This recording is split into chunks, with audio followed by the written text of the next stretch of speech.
ਅੱਜ ਲੋਕ ਕਹਿੰਦੇ ਆ ਵੀ ਕਾਂਗਰਸ ਦਾ ਵੀ ਅਸੀਂ ਵਿਰੋਧ ਕਰਕੇ ਦੇਖਿਆ, ਬੀਜੇਪੀ ਦਾ ਵੀ ਵਿਰੋਧ ਕਰਕੇ ਦੇਖਿਆ ਤੇ ਅਕਾਲੀ ਦਲ ਦਾ ਵੀ ਵਿਰੋਧ ਕੀਤਾ, ਪਰ ਸਭ ਤੋਂ ਭੈੜਾ ਟ੍ਰੀਟਮੈਂਟ ਆਪਦੇ ਵਿਰੋਧੀਆਂ ਨਾਲ ਵੀ ਕਤਲ ਕਰ ਸਿੱਟੋ ਆਮ ਆਦਮੀ ਪਾਰਟੀ ਵਾਲਾ।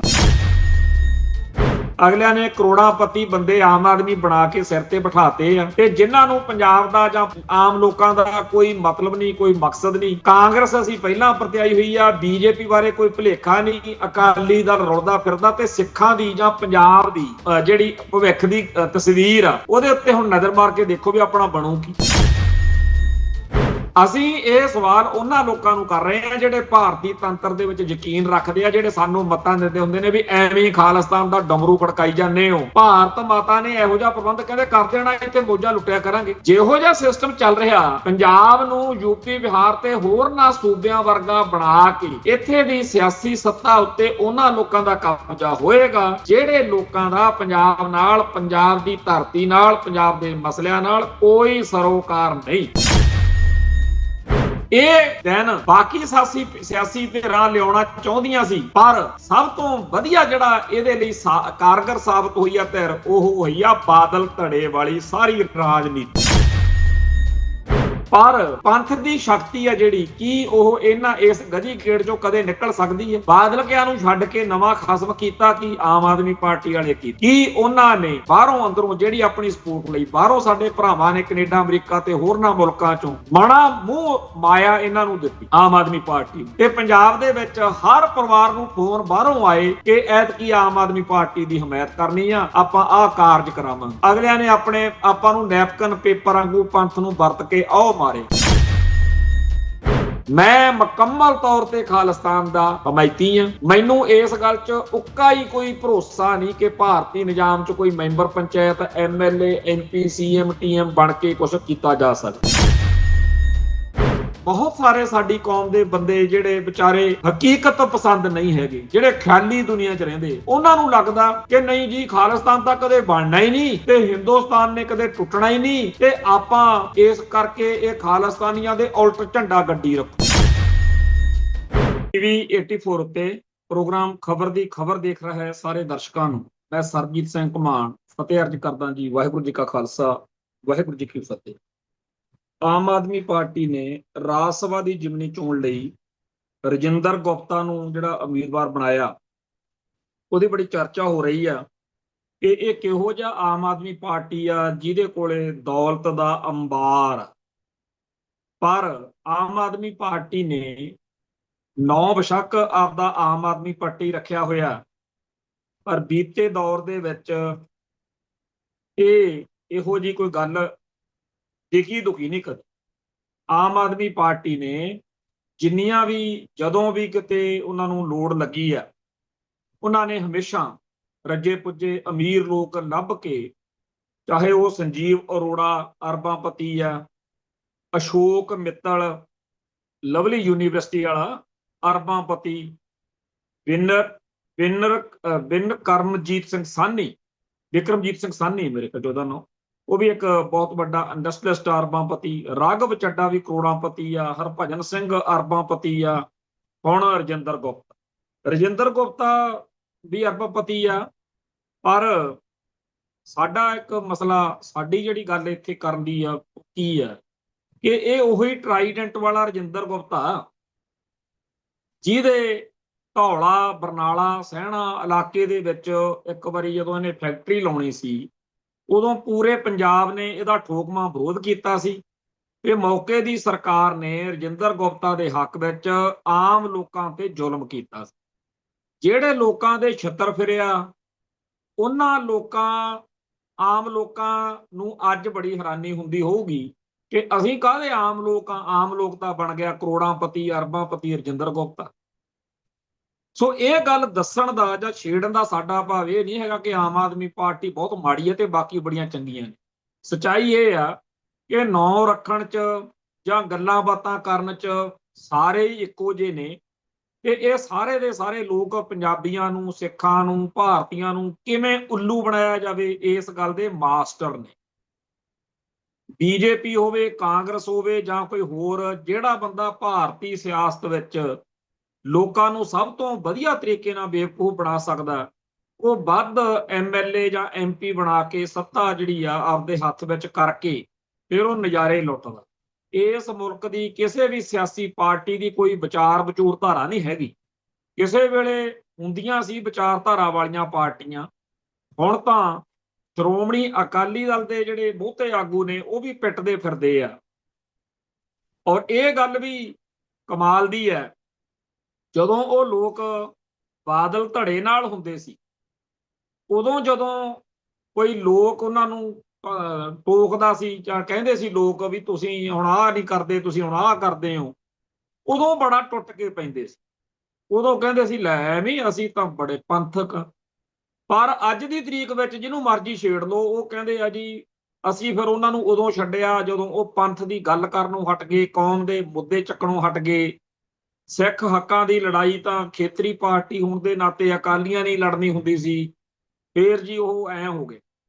ਭਾਈ ਇਹ ਗੱਲਾਂ ਜਦੋਂ ਲੋਕ ਜਾਂ ਪੰਥਦਰਦੀ ਜਾਂ ਕੌਮ ਪ੍ਰਸਤ ਸਿੱਖ ਬੋਲਦੇ ਸੀ, ਉਦੋਂ ਤਾਂ ਤੁਸੀਂ ਕਹਿੰਦੇ ਸੀਗੇ ਵੀ ਤੁਸੀਂ ਕਾਂਗਰਸ ਦੇ ਏਜੰਟ। ਚਲੋ ਬਾਕੀ ਗੱਲਾਂ ਦੀ ਖਾਧੀ ਕੜੀ, ਸਿੱਖੀ ਦੀਆਂ ਜੜ੍ਹਾਂ ਵੱਢਣ ਵਾਲੀਆਂ ਜਿੰਨੀਆਂ ਸਰਗਰਮੀਆਂ ਨੇ, ਚਾਹੇ ਉਹ RSS ਦੀ ਹਮਾਇਤ ਕਰਨਾ ਹੋਵੇ, ਚਾਹੇ ਉਹ ਡੇਰਾ ਸਰਸਾ, ਡੇਰਾ ਬਿਆਸ, ਡੇਰਾ ਭਨਿਆਰਾ, ਡੇਰਾ ਨੂਰ ਮਹਿਲ ਤੇ ਡੇਰਾ ਨਰਕਧਾਰੀਆਂ ਦਾ। ਪੰਜਾਬ ਦੇ ਵਿੱਚ 6 ਡੇਰੇ, ਇਹਨਾਂ 6 ਡੇਰਿਆਂ ਦੀ ਨੰਗੀ ਚਿੱਟੀ ਸਰਪ੍ਰਸਤੀ ਹੈ ਜਿਹੜੀ ਉਹ ਬਾਦਲ ਕਿਆਂ ਨੇ ਜਦੋਂ ਕੀਤੀ, ਉਦੋਂ ਜਦੋਂ ਅਸੀਂ ਜਾਂ ਹੋਰ ਲੋਕ ਇਹਦਾ ਵਿਰੋਧ ਕਰਦੇ ਸੀ, ਉਹ ਕਹਿੰਦੇ ਤੁਸੀਂ ਕਾਂਗਰਸ ਦੇ ਏਜੰਟ ਹੋ।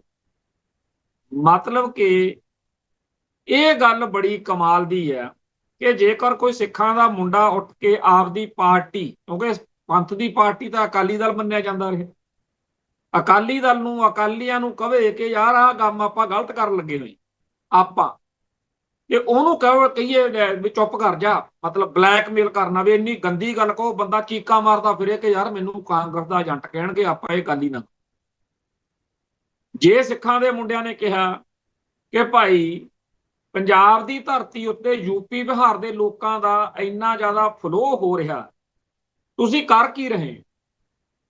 ਤੁਹਾਡਾ ਤਾਂ ਫਰਜ਼ ਬਣਦਾ ਕਿ ਆਪਣੇ ਬਜ਼ੁਰਗਾਂ ਨੇ ਕੁਰਬਾਨੀਆਂ ਕਰਕੇ ਜਿਹੜਾ ਸੂਬਾ ਬਣਾਇਆ, ਪੰਜਾਬੀ ਬੋਲਣ ਵਾਲਿਆਂ ਦਾ ਸੂਬਾ ਤੇ ਸਿੱਖਾਂ ਦੀ ਬਹੁ ਗਿਣਤੀ ਵਾਲਾ ਸੂਬਾ, ਇਹਦੀ ਰਾਖੀ ਕਰੀਏ। ਇਹ ਕਿਤੇ ਹਿੰਦੀ ਬੋਲਣ ਵਾਲਿਆਂ ਦਾ ਸੂਬਾ ਨਾ ਬਣ ਜਾਵੇ, ਇਹ ਕਿਤੇ ਸਿੱਖਾਂ ਦੀ ਘੱਟ ਗਿਣਤੀ ਵਾਲਾ ਸੂਬਾ ਨਾ ਬਣ ਜਾਵੇ। ਇਹ ਤਾਂ ਭਾਰਤ ਦੇ ਸੰਵਿਧਾਨ ਦੇ ਵਿੱਚ ਲਿਖਿਆ ਹੋਇਆ ਕਿ ਹਰ ਖਿੱਤੇ ਦੇ ਲੋਕਾਂ ਨੂੰ ਉਹਨਾਂ ਦੇ ਬੋਲੀ, ਧਰਮ ਅਤੇ ਸੱਭਿਆਚਾਰ ਦੇ ਹਿਸਾਬ ਨਾਲ ਸੂਬੇ ਬਣਾ ਕੇ ਦਿੱਤੇ ਜਾ ਰਹੇ ਨੇ। ਔਰ ਜਦੋਂ ਆਪਣਾ ਨਹੀਂ ਸੀ ਬਣਿਆ, ਆਪਾਂ ਰੌਲਾ ਪਾਇਆ ਤੇ ਉਹ ਸੰਘਰਸ਼ ਲੜ ਕੇ ਆਪਾਂ ਕਾਮਯਾਬੀ ਹਾਸਲ ਕੀਤੀ, ਜਿਹੋ ਜਿਹਾ ਟੁੱਟਿਆ ਭੱਜਿਆ ਬਣਿਆ ਬਣਾ ਲਿਆ।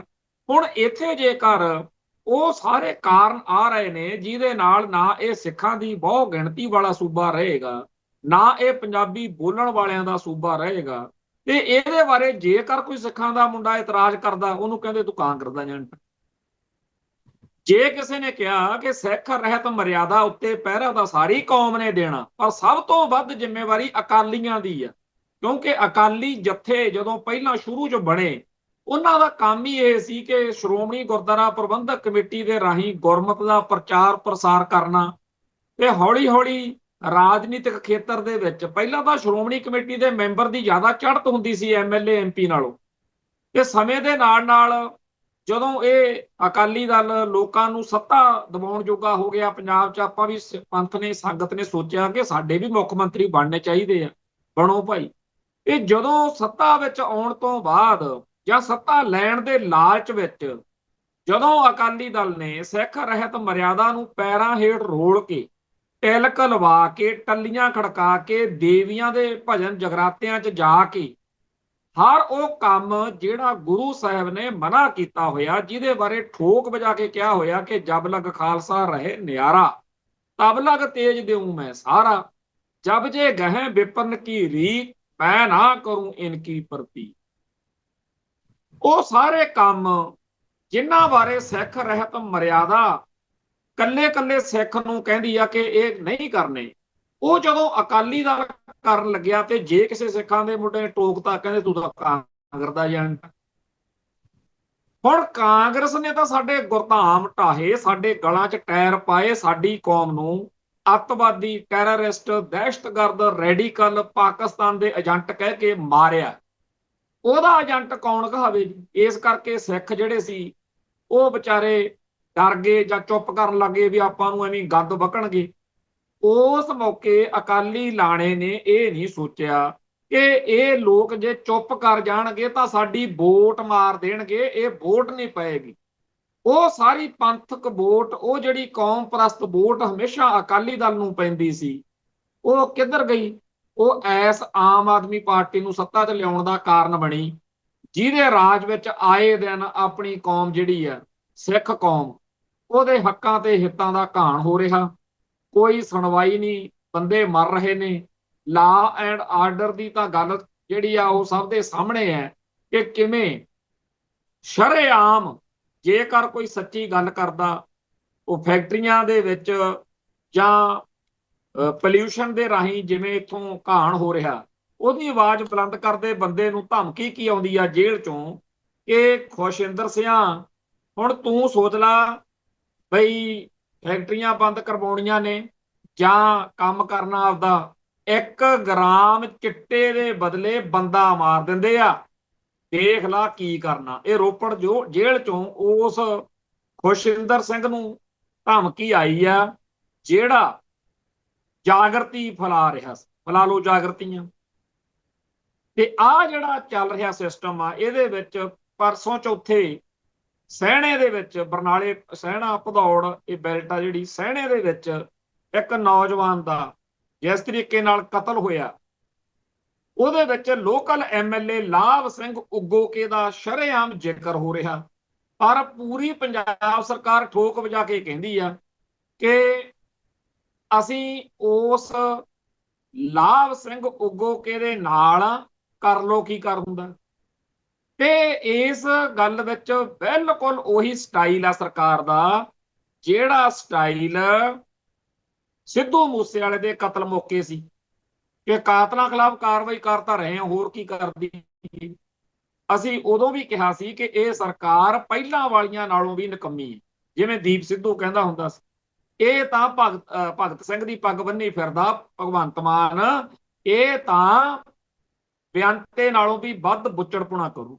ਇਸ ਮੌਕੇ ਪੰਜਾਬ ਦੇ ਵਿੱਚ ਹਰ ਉਹ ਬੰਦਾ ਜਿਹੜਾ ਕਿਸੇ ਵੀ ਤਰੀਕੇ ਨਾਲ ਸਟੇਟ ਸਿਸਟਮ ਦਾ ਵਿਰੋਧ ਕਰਦਾ ਹੋਵੇ, ਬੀਜੇਪੀ, ਕਾਂਗਰਸ ਜਾਂ ਹੋਰ ਪਾਰਟੀਆਂ ਦੇ ਉਲਟ ਚੱਲਦਾ ਹੋਵੇ, ਉਹਨੂੰ ਤਾਂ ਅਜੇ ਖਤਰਾ ਘੱਟ ਲੱਗਦਾ। ਪਰ ਜਿਹੜਾ ਆਮ ਆਦਮੀ ਪਾਰਟੀ ਦੀਆਂ ਗਲਤ ਨੀਤੀਆਂ ਦਾ ਵਿਰੋਧ ਕਰਦਾ, ਉਹਨੂੰ ਆਲੇ ਦੁਆਲੇ ਚੋਂ ਹਰੇਕ ਬੰਦਾ ਇਹੀ ਕਹਿ ਰਿਹਾ ਕਿ ਐਵੇਂ ਮਾਰਿਆ ਜਾਏਗਾ, ਕਹਾਣੀ ਕੋਈ ਹੋਰ ਬਣਾ ਦੇਣਗੇ। ਆਹੀ ਕੁਛ ਸਹਿਣੇ ਵਾਲੇ ਕੇਸ ਵਿੱਚ ਹੋ ਰਿਹਾ ਕਿ ਜੀ ਉਹਦੀ ਤਾਂ ਕੋਈ ਲੋਕਲ ਆਪਦੀ ਨਿੱਜੀ ਕਿਸੇ ਨਾਲ ਗੱਲਬਾਤ ਸੀਗੀ, ਉਹਦੇ ਚ ਉਹਦੇ ਸਾਥੀਆਂ ਨੇ, ਮਿੱਤਰਚਾਰੇ ਵਾਲਿਆਂ ਨੇ, ਬਾਕਫੀ ਵਾਲਿਆਂ ਨੇ ਉਹਨੂੰ ਕਤਲ ਕਰਤਾ। ਸਾਡੀ ਪਾਰਟੀ ਦਾ ਕੋਈ ਕਸੂਰ ਨਹੀਂ, ਸਾਡੇ ਐਮਐਲਏ ਦਾ ਕੋਈ ਕਸੂਰ ਨਹੀਂ। ਇਹ ਜਿਹੜਾ ਸੁਖਵਿੰਦਰ ਸਿੰਘ ਕਲਕੱਤਿਆ ਉਸ ਨੌਜਵਾਨ ਦਾ ਨਾਂ ਹੈ, ਵੀ ਉਹ ਸਾਨੂੰ ਵੀ ਉਹਦੇ ਨਾਲ ਬੜੀ ਹਮਦਰਦੀ ਹੈ। ਹੁਣ ਹਮਦਰਦੀ ਚੱਟਣੀ ਆ ਜਦੋਂ ਕਿ ਸ਼ਰੇਆਮ ਪਿਛਲੇ ਲੰਮੇ ਚਿਰ ਤੋਂ ਸੋਸ਼ਲ ਮੀਡੀਆ ਦੇ ਉੱਤੇ ਉਹ ਵੀਡੀਓ ਘੁੰਮ ਰਹੀ ਆ, ਜਿਹਦੇ ਵਿੱਚ ਐਮਐਲਏ ਜਿਹੜਾ ਸਥਾਨਕ ਉਸ ਇਲਾਕੇ ਦਾ ਉੱਗੋ ਕੇ ਨੌਜਵਾਨ ਮੁੰਡਾ, ਉਹ ਸ਼ਰੇਆਮ ਪੁਲਿਸ ਦੀ ਹਾਜ਼ਰੀ ਵਿੱਚ ਵੀਡੀਓ ਦੇ ਵਿੱਚ ਕਹਿ ਰਿਹਾ ਵੀ ਤੇਰੇ ਵਰਗੇ ਸਰਪੰਚ ਨੂੰ ਜੇ ਥੱਪੜ ਮਾਰਦੇ ਹੋ ਜਾਂ ਥੱਪੜੇ ਪੈਣੇ ਚਾਹੀਦੇ ਆ। ਤੇ ਉਸ ਮੌਕੇ ਤੋਂ ਹੀ ਇਹ ਗੱਲ ਚੱਲ ਪਈ ਸੀ। ਉਸ ਜਿਹੜਾ ਮਾਰਿਆ ਗਿਆ ਮੁੰਡਾ ਸੁਖਵਿੰਦਰ ਸਿੰਘ ਕਲਕੱਤਾ, ਉਹ ਬੜੀ ਵਾਰ ਕਹਿ ਚੁੱਕਿਆ ਕਿ ਮੈਨੂੰ ਮਰਵਾਉਣ, ਆਖਰ ਕਤਲ ਹੋ ਗਿਆ। ਇਹ ਕਤਲ ਕੱਲਾ ਇੱਕ ਨਹੀਂ, ਇਸ ਤਰੀਕੇ ਦੇ ਕਤਲ ਜਿਹੜੇ ਆ ਹੋਰ ਵੀ ਹੋਣਗੇ, ਕਿਉਂਕਿ ਅਗਲਾ ਜਿਹੜਾ 1.5 ਸਾਲ ਦਾ ਸਮਾਂ, ਉਹਦੇ ਵਿੱਚ ਹਾਲਾਤ ਜਿਹੜੇ ਆ ਉਹ ਲੋਕਾਂ ਨੇ ਵੋਕਲ ਹੋਣਾ ਹੀ ਹੁੰਦਾ। ਆਖਰੀ ਸਾਲ ਦੇ ਵਿੱਚ ਸਰਕਾਰ ਦੇ ਖਿਲਾਫ ਬੋਲਣਾ ਹੁੰਦਾ। ਤੋ ਜਿਹੜੇ ਅੱਜ ਲੋਕ ਕਹਿੰਦੇ ਆ ਵੀ ਕਾਂਗਰਸ ਦਾ ਵੀ ਅਸੀਂ ਵਿਰੋਧ ਕਰਕੇ ਦੇਖਿਆ, ਬੀਜੇਪੀ ਦਾ ਵੀ ਵਿਰੋਧ ਕਰਕੇ ਦੇਖਿਆ ਤੇ ਅਕਾਲੀ ਦਲ ਦਾ ਵੀ ਵਿਰੋਧ ਕੀਤਾ, ਪਰ ਸਭ ਤੋਂ ਭੈੜਾ ਟ੍ਰੀਟਮੈਂਟ ਆਪਦੇ ਵਿਰੋਧੀਆਂ ਨਾਲ ਵੀ ਕਤਲ ਕਰ ਸਿੱਟੋ ਆਮ ਆਦਮੀ ਪਾਰਟੀ ਵਾਲਾ। ਸੋ ਆਮ ਆਦਮੀ ਪਾਰਟੀ ਦਾ ਜਿੱਥੋਂ ਆਪਾਂ ਗੱਲ ਸ਼ੁਰੂ ਕੀਤੀ ਸੀ ਅਗਲਿਆਂ ਨੇ ਕਰੋੜਾਪਤੀ ਬੰਦੇ ਆਮ ਆਦਮੀ ਬਣਾ ਕੇ ਸਿਰ ਤੇ ਬਿਠਾਤੇ ਆ, ਤੇ ਜਿਨ੍ਹਾਂ ਨੂੰ ਪੰਜਾਬ ਦਾ ਜਾਂ ਆਮ ਲੋਕਾਂ ਦਾ ਕੋਈ ਮਤਲਬ ਨਹੀਂ, ਕੋਈ ਮਕਸਦ ਨਹੀਂ। ਕਾਂਗਰਸ ਅਸੀਂ ਪਹਿਲਾਂ ਪ੍ਰਤਿਆਈ ਹੋਈ ਆ, ਬੀਜੇਪੀ ਬਾਰੇ ਕੋਈ ਭੁਲੇਖਾ ਨਹੀਂ, ਅਕਾਲੀ ਦਲ ਰੁਲਦਾ ਫਿਰਦਾ, ਤੇ ਸਿੱਖਾਂ ਦੀ ਜਾਂ ਪੰਜਾਬ ਦੀ ਜਿਹੜੀ ਭਵਿੱਖ ਦੀ ਤਸਵੀਰ ਆ, ਉਹਦੇ ਉੱਤੇ ਹੁਣ ਨਜ਼ਰ ਮਾਰ ਕੇ ਦੇਖੋ ਵੀ ਆਪਣਾ ਬਣੂ ਕੀ। ਅਸੀਂ ਇਹ ਸਵਾਲ ਉਹਨਾਂ ਲੋਕਾਂ ਨੂੰ ਕਰ ਰਹੇ ਹਾਂ ਜਿਹੜੇ ਭਾਰਤੀ ਤੰਤਰ ਦੇ ਵਿੱਚ ਯਕੀਨ ਰੱਖਦੇ ਆ, ਜਿਹੜੇ ਸਾਨੂੰ ਮਤਾਂ ਦਿੰਦੇ ਹੁੰਦੇ ਨੇ ਵੀ ਐਵੇਂ ਖਾਲਿਸਤਾਨ ਦਾ ਡਮਰੂ ਖੜਕਾਈ ਜਾਂਦੇ ਹੋ। ਭਾਰਤ ਮਾਤਾ ਨੇ ਇਹੋ ਜਿਹਾ ਪ੍ਰਬੰਧ ਕਹਿੰਦੇ ਕਰ ਦੇਣਾ, ਇੱਥੇ ਮੋਜਾਂ ਲੁੱਟਿਆ ਕਰਾਂਗੇ। ਜਿਹੋ ਜਿਹਾ ਸਿਸਟਮ ਚੱਲ ਰਿਹਾ, ਪੰਜਾਬ ਨੂੰ ਯੂਪੀ ਬਿਹਾਰ ਤੇ ਹੋਰਨਾਂ ਸੂਬਿਆਂ ਵਰਗਾ ਬਣਾ ਕੇ ਇੱਥੇ ਦੀ ਸਿਆਸੀ ਸੱਤਾ ਉੱਤੇ ਉਹਨਾਂ ਲੋਕਾਂ ਦਾ ਕਬਜ਼ਾ ਹੋਏਗਾ ਜਿਹੜੇ ਲੋਕਾਂ ਦਾ ਪੰਜਾਬ ਨਾਲ, ਪੰਜਾਬ ਦੀ ਧਰਤੀ ਨਾਲ, ਪੰਜਾਬ ਦੇ ਮਸਲਿਆਂ ਨਾਲ ਕੋਈ ਸਰੋਕਾਰ ਨਹੀਂ। ਇਹ ਦਿਨ ਬਾਕੀ ਸਿਆਸੀ ਧਿਰਾਂ ਲਿਆਉਣਾ ਚਾਹੁੰਦੀਆਂ ਸੀ, ਪਰ ਸਭ ਤੋਂ ਵਧੀਆ ਜਿਹੜਾ ਇਹਦੇ ਲਈ ਕਾਰਗਰ ਸਾਬਤ ਹੋਈ ਆ ਧਿਰ, ਉਹ ਹੋਈ ਆ ਬਾਦਲ ਧੜੇ ਵਾਲੀ ਸਾਰੀ ਰਾਜਨੀਤੀ। ਜਿੰਨੀਆਂ ਮਰਜ਼ੀ ਵੱਡੀਆਂ ਵੱਡੀਆਂ ਹੋਰ ਡਿਵੈਲਪਮੈਂਟਾਂ ਦੇ ਝੰਡੇ ਗੱਡੀ ਰੱਖੋ, ਪਰ ਜੇਕਰ ਤੁਸੀਂ ਪੰਜਾਬ ਨੂੰ, ਪੰਥ ਨੂੰ ਦੁਖੀ ਕਰਦੇ ਹੋ, ਫਿਰ ਤੁਹਾਡਾ ਕੋਈ ਵਾਦੀ ਵਾਰਸ ਨਹੀਂ। ਜਿਨ੍ਹਾਂ ਦਿਨਾਂ ਦੇ ਵਿੱਚ ਬਰਗਾੜੀ ਤੇ ਬਹਿਬਲ ਕਾਂਡ ਤੋਂ ਬਾਅਦ ਲੋਕ ਪਿੱਟਦੇ ਸੀ ਕਿ ਗਲਤ ਹੋ ਗਿਆ, ਉਦੋਂ ਪੂਰੀ ਪਾਰਟੀ ਛਿੱਤਰ ਚੱਕੀ ਫਿਰਦੀ ਸੀ, ਗਾਲਾਂ ਕੱਢਦੇ ਸੀ, ਗੰਦ ਬਕਦੇ ਸੀ ਕਿ ਤੁਸੀਂ ਸਾਡੇ ਬਾਰੇ ਗੱਲ ਕਿਵੇਂ ਕੀਤੀ। ਆਖਰ ਨਤੀਜਾ ਕੀ ਨਿਕਲਿਆ ਕਿ ਦਿਨੋਂ ਦਿਨ ਪਾਰਟੀ ਜਿਹੜੀ ਆ ਲੋਕਾਂ ਦੇ ਦਿਲ ਦਿਮਾਗ ਚੋਂ ਖਤਮ ਹੁੰਦੀ ਗਈ, ਮੰਗਿਆ ਕੋਈ ਪਰਾਲੀ ਨਹੀਂ ਦਿੰਦਾ। ਅੰਤ ਅੱਜ ਵਾਲੇ ਦਿਨ ਆ ਗਏ। ਹੁਣ ਇਸ ਪਾਰਟੀ ਦਾ ਹਰ ਲੀਡਰ ਜਿੱਥੇ ਮਰਜ਼ੀ ਖੜਾ ਹੋਵੇ ਆਪ ਮੰਨਦਾ ਕਿ ਸਾਡੀ ਪਾਰਟੀ ਨੇ, ਸਾਡੀ ਲੀਡਰਸ਼ਿਪ ਨੇ ਆਹ ਨਹੀਂ ਕੀਤਾ, ਉਹ ਨਹੀਂ ਕੀਤਾ। ਐਵੇਂ ਨਾ ਯਕੀਨ ਕਰ ਲਿਓ। ਇਹ ਸਾਰੇ ਬੰਦੇ ਜੇ ਉਦੋਂ ਚਾਹੁੰਦੇ ਠੋਕ ਵਜਾ ਕੇ, ਜਿੱਦਣ ਗੋਲੀ ਚੱਲੀ ਸੀ ਅਗਲੇ ਦਿਨ ਹੀ ਕਹਿ ਦਿੰਦੇ ਬਾਦਲ ਸਾਹਿਬ ਬਾਏ ਬਾਏ। ਜੇ ਆਪਾਂ ਅਕਾਲੀਆਂ ਨੇ ਆਹ ਕੁਛ ਕਰਨਾ, ਹੁਣ ਮੈਂ ਇਸ ਗੱਲ ਨੂੰ ਥੋੜਾ ਜਿਹਾ ਹੋਰ, 1986 ਦੇ ਵਿੱਚ 29 ਅਪ੍ਰੈਲ 1986 ਨੂੰ ਜਦੋਂ ਖਾਲਿਸਤਾਨ ਦਾ ਐਲਾਨ ਹੋਇਆ, ਬਰਨਾਲਾ ਮੁੱਖ ਮੰਤਰੀ ਸੀ। ਦਰਬਾਰ ਸਾਹਿਬ ਦੇ ਵਿੱਚ ਬਗੈਰ ਗੱਲ ਤੋਂ, ਕਿਉਂਕਿ ਉਹ ਤਾਂ ਸਾਰੇ ਨਿਕਲ ਕੇ ਜਾ ਚੁੱਕੇ ਸੀ, ਰਬੈਰੋ ਆਪ ਕਹਿੰਦਾ ਸੀ ਵੀ ਉੱਥੇ ਹੈ ਕੌਣ ਆ ਜਿਹਦੇ ਲਈ ਹੁਣ ਪੁਲਿਸ ਭੇਜਣੀ ਹੈ, ਪਰ ਬਰਨਾਲਾ ਦਿੱਲੀ ਵਾਲਿਆਂ ਦੇ ਇਸ਼ਾਰੇ ਤੇ ਨੱਚਣ ਵਾਲਾ ਜਮੂਰਾ ਸੀ, ਉਹਨੇ ਇੱਥੇ ਪੁਲਿਸ ਭੇਜ ਤੁਰੰਤ। ਚਾਹੇ ਉਹਨਾਂ ਦੇ ਸਿਆਸੀ ਕਾਰਨ ਜਿਹੜੇ ਮਰਜ਼ੀ ਸੀ, ਕੈਪਟਨ ਅਮਰਿੰਦਰ ਸਿੰਘ ਬਾਦਲ, ਪ੍ਰਕਾਸ਼ ਸਿੰਘ ਬਾਦਲ ਤੇ ਹੋਰ ਵੱਡੀ ਗਿਣਤੀ ਵਿੱਚ ਅਕਾਲੀ ਆਗੂਆਂ ਨੇ ਪਾਰਟੀ ਨੂੰ, ਬਾਦਲ ਦਲ, ਦੂਜਾ ਬਰਨਾਲੇ ਵਾਲੀ ਜਿਹੜੀ ਸਰਕਾਰ ਸੀ ਉਹਨੂੰ ਬਾਏ ਬਾਏ ਕਰ, ਤੇ ਉਹ ਕਾਂਗਰਸ ਨੇ ਸਮਰਥਨ ਬਾਹਰੋਂ ਦੇ ਕੇ ਜਿਹੜੀ ਆ ਸਰਕਾਰ ਉਹ ਅਗਲੇ ਟਾਈਮ ਲਈ ਚਲਵਾਈ ਰੱਖੀ, ਉਹ ਗੱਲ ਜੁਦਾ।